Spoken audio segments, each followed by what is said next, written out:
வணக்கம். Big topic with Karthik Maikumar. இதுக்கு பிற்பாடு சென்னையில் யாராவது வந்து எங்களுக்கு ஓட்டு போடுங்கம்மா அப்படின்னு கேட்குறாங்க அப்படின்னா இதுக்கப்புறம் அது அவ்வளோ ஈஸியாக இருக்காதுன்னு நினைக்கிறேன். மக்களோட சீக்கிரம் மறக்க மாட்டாங்கன்னு நினைக்கிறேன். அப்பேற்பட்ட விஷயங்கள் இப்போ ஒன்று ஒன்றா நடந்துகிட்டு இருக்கு. இதை பற்றி தான் முழுக்க முழுக்க பார்க்க போகிற நிகழ்ச்சியில் போகலாம்.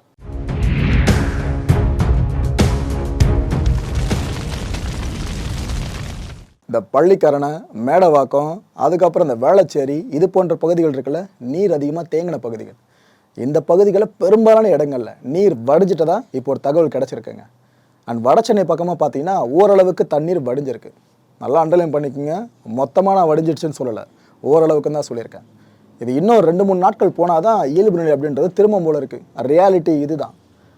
சரி, பல வீடுகளோட நிலைமை என்ன அப்படின்னு பார்த்தா, இந்த மழை தண்ணி உள்ளே போனதாக சொல்லப்படுச்சு. பார்த்தீங்களா, மழை தண்ணி மட்டும் கிடையாதுங்க, சாக்கடையும் சேர்ந்து உள்ளே ஓடிட்டு இருந்திருக்கு.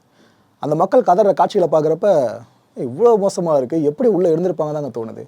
அவங்களால பேசக்கூட முடியல, மூக்கை பிடிச்சிக்கிட்டு பேசுகிறாங்க. இருக்க முடியல தம்பி, இந்த இடத்துல அவ்வளோ எங்களுக்கு துர்நாற்றம் வீசுது, வீட்டுக்குள்ளே கால்வா ஓடனா எப்படி இருக்கும், அதுதான் இப்போ நாங்கள் ரியாலிட்டியாக பார்த்துக்கிட்டு இருக்கோன்னு அந்த மக்கள் சொல்கிறாங்க. சரி, இருக்கிற தண்ணி வடிஞ்சிக்கிட்டு இருக்கு அப்படின்னு நம்ம ஒரு பக்கம் ஆறுதல் அடைகிறோம் அப்படின்னா, இன்னொரு பக்கம் இன்றைக்கி திடீர்னு அதிகாலையிலேயே லேசான மழை பெய்ய ஆரம்பிச்சிடுச்சு. என்னடா இது, திரும்ப சென்னையில் சில பகுதியில் மழை பெஞ்சிக்கிட்டு இருக்கு, இந்த மழை மட்டும் கொஞ்சம் ஸ்பீடாக பாச்சு அப்படின்னா தண்ணி இன்னும் தேங்க ஆரம்பிக்குமே அப்படின்ற பயம் எங்களுக்கு இருந்துச்சு. அந்த வீடுகளை வசிச்சுட்டு இருந்தாங்களா அந்த மக்களுக்கும் பெருசாக இருந்துச்சு. அவங்க பேசும்போதே எங்களால் அதை முழுமையாக உணர முடிஞ்சிருந்துச்சு. நல்ல வேலை, மழை ஆரம்பித்து கொஞ்ச நேரத்தில் முடிஞ்சிருச்சு. அது மட்டும் ஒரு காட்டு காமிச்சிருந்துச்சு, நிலமை இன்னும் மோசமாக போயிட்டுருக்கோம். தமிழ்நாடு அரசு ஒரு முக்கியமான அறிவிப்பை இப்போ வெளியிட்டிருக்காங்க. என்னென்னா, நிவாரணப் பொருட்களை வழங்க விரும்புகிற தொண்டு நிறுவனங்கள் இருக்குல்ல, அந்த நிறுவனங்களை சேர்ந்தவங்க அரசு வழங்கியிருக்க இந்த வாட்ஸ்அப் எண்ணுக்கு தொடர்பு கொள்ளுங்க அப்படின்னு சொல்லியிருக்காங்க. சேனலைஸ் பண்ணுறாங்க, வேறு எதுவுமே கிடையாது. இந்த எல்லா விதமான நிவாரணப் பொருட்கள் ஒரு இடத்துல வந்துச்சுன்னா அங்கேருந்து ஃபுல்லாக செக்ரிகேட் பண்ணி கொடுக்க முடியலை, அதனால தான். ஸோ இந்த தேவை இருக்கிறவங்க நம்பரை நோட் பண்ணிக்கோங்க. இந்த தொண்டு நிறுவனங்கள் சார்ந்து சொல்கிறேன். 7397766651 நோட் பண்ணியிருப்பீங்க நம்பரை. ஓகே, நிவாரண நிதிக்காக என்னோட 1 மாத ஊதியத்தை வழங்குற அப்படின்ட்டு தமிழ்நாட்டின் முதலமைச்சர் மு க ஸ்டாலின் அவர்கள் அறிவிச்சிருக்காங்க. அண்ட் அது மட்டும் இல்லை, நம்ம மாநிலத்தோட எம்எல்ஏஸ், அப்புறம் நம்ம மாநிலத்திலேருந்து ரெப்ரசென்ட் பண்ணி போயிருப்பாங்க பார்த்தீங்கன்னா நாடாளுமன்றத்துக்கு, இரவைகளில் இருக்கிறவங்க, அந்த எம்பிஸ், இவங்க எல்லாம் அவங்களோட 1 மாத சம்பளத்தை இந்த நிவாரண நிதிக்காக விட்டு கொடுங்க அப்படின்னு சிஎம் அவர்கள் கேட்டிருக்காங்க. சிஎம் அவர்கள் கேட்டதுக்கு இணங்க சில எம்எல்ஏஸ் அண்ட் எம்பிஸும் இப்போ ஒரு ஸ்டேட்மெண்ட்டை வெளியிட ஆரம்பிச்சிட்டு இருக்காங்க. நானும் என்னோட 1 மாத ஊதியத்தை வழங்குறேன்னு சொல்லிட்டு. இது போதுமானது இல்லை தான், பட் இந்த நேரத்தில் இதை பியூரோக்ராட்ஸ்லாம் இப்போ அறிவிக்க ஆரம்பிச்சிருக்காங்க. இது எதுக்காகப்போ அப்படின்னு பார்த்தீங்கன்னா, okay, CM, ministers, MLAs, MPs இவங்க வரைக்குமே 1 மாத ஊதியத்தை வழங்க தயாராக இருக்காங்கன்னா, அப்போ பணம் படைச்ச நாமளும் கொடுக்கலாமே, நாமளும் வழங்கலாமே, எல்லாமே பாதிக்கப்பட்ட மக்கள் சார்ந்தானே போக போகுதுன்னு இவங்கள பெர்சுவேட் பண்ணுற முயற்சியாக தான் இந்த பியூரோக்ராட்ஸோட இந்த ஒரு அறிவிப்பை பார்க்க முடியுதுங்க. இந்த டிவிஎஸ் நிறுவனம் இருக்குல்ல, அவங்க கூட 3 கோடி ரூபாய் வரைக்கும் இந்த நிவாரண உதவியாக இப்போ அறிவிச்சிருக்காங்க. அண்ட் அது மட்டும் இல்லை, இதுக்கு முன்னாடி ஹுண்டாய் நிறுவனம் கூட இதே 3 கோடி ரூபாயை நிவாரண நிதியாக அறிவிச்சிருந்தாங்க. இப்படி ஒவ்வொரு பெரிய பெரிய கம்பெனிஸும் நிவாரணமாக எந்த அளவுக்கு நிதியை கொடுக்க முடியும்னு அப்படி முன் வந்துக்கிட்டு இருக்காங்க. இதை பார்க்குறப்ப ஓரளவுக்கு ஆறுதலாக இருக்குது.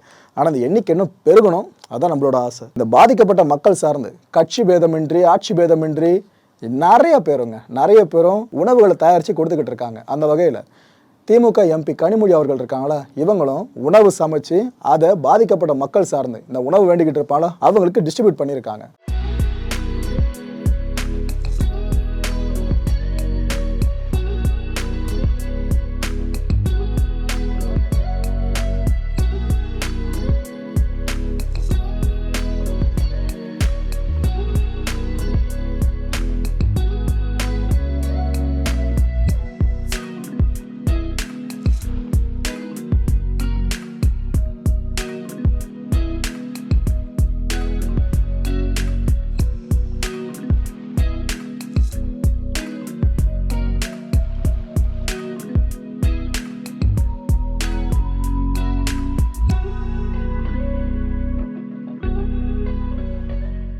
திமுக, அதிமுகவினர் மட்டும் கிடையாதுங்க, பாஜகவினரும் இந்த உணவுப் பொருட்கள், சில நிவாரண பொருட்கள்னு இதையும் ஃபுல்லாக அக்குமுலேட் பண்ணி இதை பாதிக்கப்பட்ட மக்கள் சார்ந்து கொடுத்துக்கிட்டு இருக்காங்க.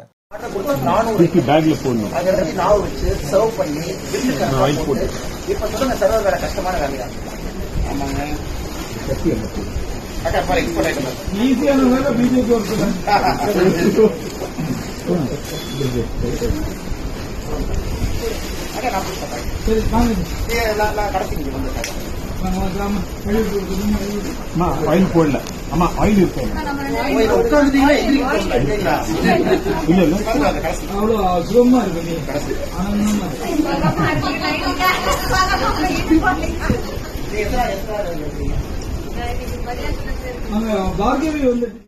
ஓஎம்ஆர் சாலை இது. ஓஎம்ஆர் மெயின் ரோடுக்கு பின்னாடி இருக்கக்கூடிய எல்லா இடத்துலையும் தண்ணி வெளியே வர முடியல. 4-5 அடி. அறிஞர் அண்ணா நகருக்கு போயிட்டு இருக்கோம். சாப்பாடு சமைச்சு எடுத்துட்டு இங்க போட்ட ரோடு எல்லாம் ஒரு மணியில காலி ஆயிடுச்சு. பண்ணிட்டு இருக்கோம். எல்லாரும் களத்துல போய் பண்ணிட்டு.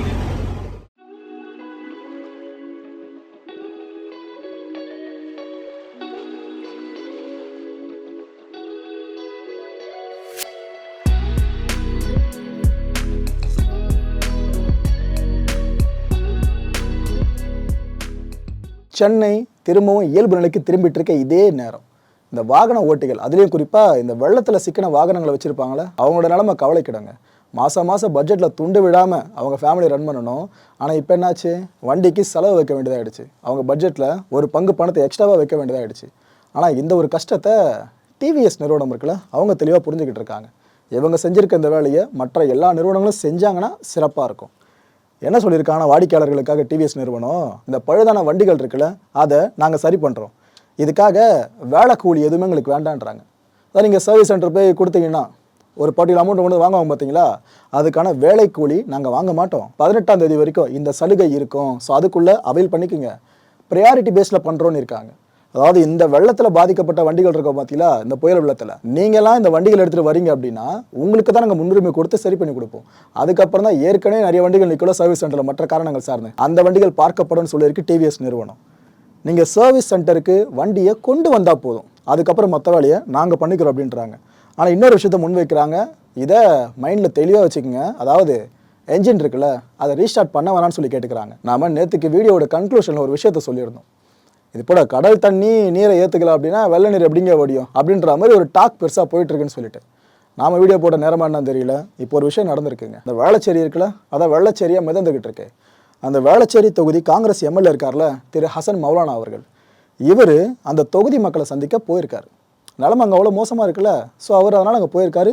ஏன்னா அவர் தொகுதி எதனா பிரச்சனைனா இவர் தானே அதுக்கு ரெஸ்பான்சிபிலிட்டி. போன இவர்கிட்ட அங்கேருந்து அவங்க வாக்குவாதத்தில் ஈடுபட்டிருக்காங்க. அதில் என்ன நடந்திருக்குன்னா, ஒரு பெண்மணிங்க குடும்பத்தோடு நிற்கிறாங்க அங்கே நடு ரோட்டில். அவங்க ஷவுட் பண்ணுறாங்க, எங்களுக்கு அடிப்படை வசதிகளே இல்லை, தண்ணி அப்படியே தேங்கின மாதிரியே இருக்குது, உங்களுக்கு தானங்க ஓட்டு போட்டிருக்கோம், அப்போ நீங்கள் தான் எங்களை பாதுகாக்கணும், அது இதுன்னு பல கேள்விகளை அடுக்க ஆரம்பிச்சிட்டாங்க. என்னன்னா, அந்த பெண்மணிக்கு பக்கவாட்டில் பார்த்தீங்கன்னா ஒரு கார் நின்றுட்டு இருந்தது, அதிமுக கொடி போட்ட ஒரு கார். அதிலிருந்து சில வாலண்டியர்ஸ் வெளியே வந்திருந்தாங்க. அவங்க தான் ஆக்சுவலாக எனக்கு தெரிஞ்சு இந்த வீடியோவை ஷூட் பண்ணியிருக்கணும்னு நினைக்கிறேன். அவங்கள பார்த்ததும் இந்த மௌலானா அவர்கள் தரப்பினர் இருப்பாங்களே, அவங்க என்ன சொல்லிட்டாங்க, ஏன்னாங்க நீங்களே ஆளை செட் பண்ணி கூட்டு வரீங்களா, எங்கள் ஆட்சி மேலே களங்கம் ஏற்படுத்தணும்னு சொல்லிட்டு அதிமுக முயற்சி அதுன்னு அவங்க கேள்விகள் எடுக்க ஆரம்பிச்சிட்டாங்க. அப்போ அங்கேருந்து அந்த அதிமுகவினர் சில பேரும், நாங்களே யாருமே கூட்டு வரணும்னு அவசியம் இல்லை, இந்த அம்மா அங்கே அவ்வளோ தூரம் கஷ்டப்பட்டுட்டு இருந்தாங்க, அவங்க உங்ககிட்ட பேசணுன்றாங்க, பேசுங்க, பப்ளிக் தானே நீங்கள் பேசுங்க அப்படின்னு இந்த பக்கம் ஒரு குரல். ரெண்டு பக்கமும் மாறி மாறி வாக்குவாதம் பெருசாக போச்சுங்க. நடுவில் சிக்கி தவிச்சது என்னவோ எம்எல்ஏ அவர்கள் தான்.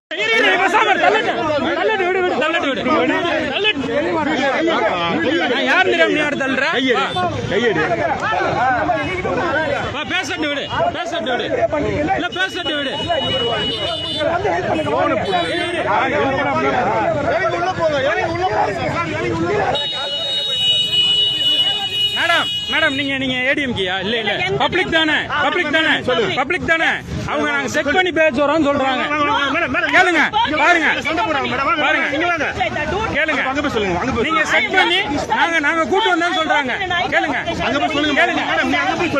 நீங்க வாங்க மேடம், ஒரு நிமிஷம் இங்க வாங்க மேடம், இங்க வாங்க, நாங்க பாதுகாப்பு கொடுக்குறோம். மேடம் இங்க வாங்கலாம், நீங்க பாருங்க மேடம் நீங்க வாங்க, ஒரு நிமிஷம் சொல்லிட்டு போங்க. நாங்க செக் பண்ணி பேசணும்னு சொல்றாங்க. கேளுங்க, நாங்க செக் பண்ணமான்னு கேளுங்க. கேளுங்க, நாங்க செக் பண்ணலாமா? இங்க வாங்க கேளுங்க. ஒரு நிமிஷம் கேளுங்க.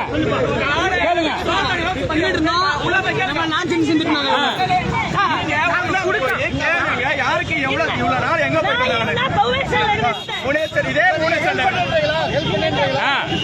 பதில் சொல்லுங்க, பப்ளிக் பதில் சொல்லுங்க.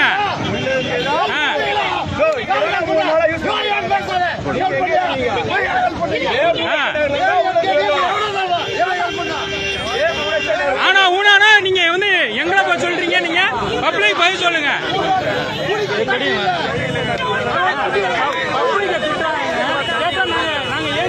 செட் பண்ணி விட்டாங்க அவங்க டிஎம்கே காங்கிரஸ் டிஎம்கே இப்பவா காமிக்கிறாங்க.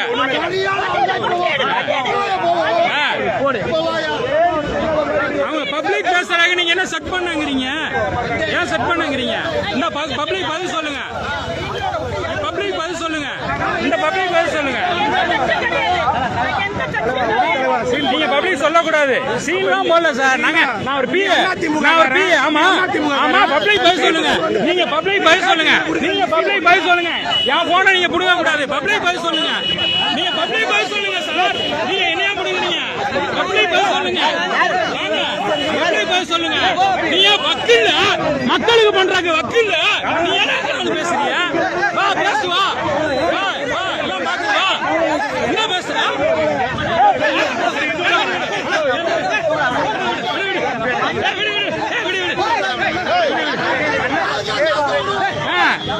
பேசுங்க வாங்க, பேசுங்க, காசு வாங்கி பேசுங்க சொல்லுங்க வாங்க. நீங்க என்ன பேசுற? நீ என்ன பேசுற? காசு கொடுத்து பேசுற. பப்ளிக் பதில் சொல்லு, பப்ளிக் பதில் சொல்லு. உனக்கு பதில் சொல்ல வக்கீல், நீ ஏன் பதில் சொல்ற?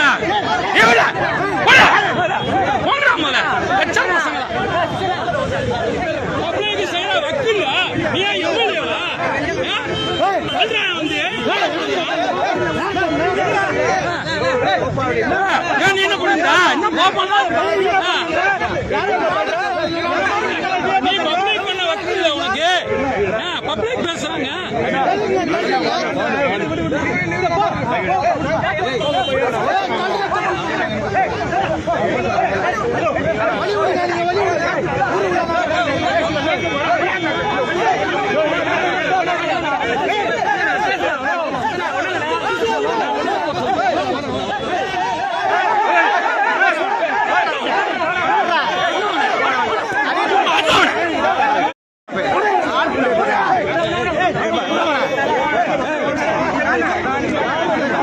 போன ஏன் புடுங்குற நீ?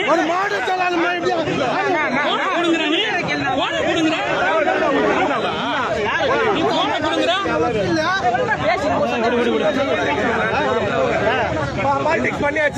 போங்க போங்க, மக்களுக்கு சேவை செய்யுங்க, தண்ணியை கிளியர் பண்ணுங்க.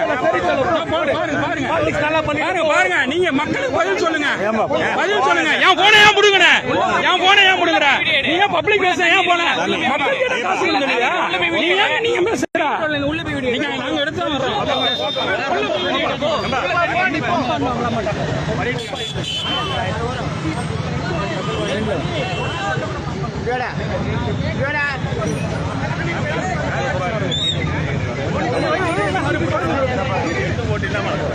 கொஞ்சம் வந்து வெளியே.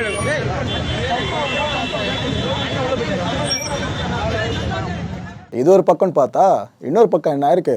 சென்னை மாநகர மேயர் இருக்காங்களே பிரியா அவர்கள், இவங்க வீடு திருவிக நகரில் இருக்குது. கண்டிப்பாக ஒன்று தெரிஞ்சிருக்கும் நம்புறேன். அங்கே திடீர்னு கூட்டம் பயங்கரமாக கூட ஆரம்பிச்சிடுச்சுங்க. மக்கள் திரளாக வந்து இவங்க வீட்டு முன்னாடி நின்னபடியே வாக்குவாதம் பண்ண ஆரம்பிச்சிட்டாங்க. இங்கே கரண்ட் இல்லை, அத்தியாவசிய வசதிகள் எதுவுமே இல்லாமல் நாங்கள் தவிச்சுக்கிட்டு இருக்கோம், என்னதான் நீங்கள் பண்ண போறீங்க அது இதுன்னு மக்கள் கேள்விகளை கேட்க இவங்களும் தன்னால் முடிஞ்ச அளவுக்கு பதில்களை கொடுத்துக்கிட்டு இருந்தாங்க.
மக்களே, இந்த கான்டென்ட்டை பொறுத்த வரைக்கும் சிந்திக்க வேண்டியது நீங்கள் தான். அடுத்த நிகழ்ச்சியை சந்திக்கலாம். நன்றி, வணக்கம். வணக்கம் மாயம் ஸ்டுடியோஸ் நண்பர்களே. மாயம் ட்ரெண்ட்ஸ் அப்படின்ற ஒரு புதிய ஃபேஸ்புக் பேஜை ஓப்பன் பண்ணியிருக்கோம். நீங்கள் யூடியூப்பில் பார்த்துட்டு இருக்கீங்களா நம்மளோட கான்டென்ட்ஸ்லாம். இதெல்லாம் விட ஒரு படி மேலே ரொம்ப கிறிஸ்பாகவும் ரொம்ப சூப்பராகவும் நிறைய கான்டென்ட்ஸ் உங்களுக்கு இந்த பேஜில் காத்துட்ருக்குங்க. ஸோ உடனடியாக ஃபேஸ்புக் பிளாட்ஃபார்ம் போங்க, மாயம் ட்ரெண்ட்ஸ்னு டைப் பண்ணி சர்ச் பண்ணி நம்ம பேஜை ஃபாலோ பண்ணுங்க. அப்படியே நம்ம சேனலையும் நீங்கள் சப்ஸ்கிரைப் பண்ணிட்டீங்க அப்படின்னா இன்னும் நிறைய புது புது கான்டென்ட்ஸை உங்களுக்காக ப்ரொடியூஸ் பண்ணி கொடுத்துக்கிட்டே இருப்பாங்க. நீங்கள் பண்ணுற ஒவ்வொரு சப்ஸ்கிரிப்ஷனும் எங்களுக்கு பெரிய மோட்டிவேஷனாக அமையும்.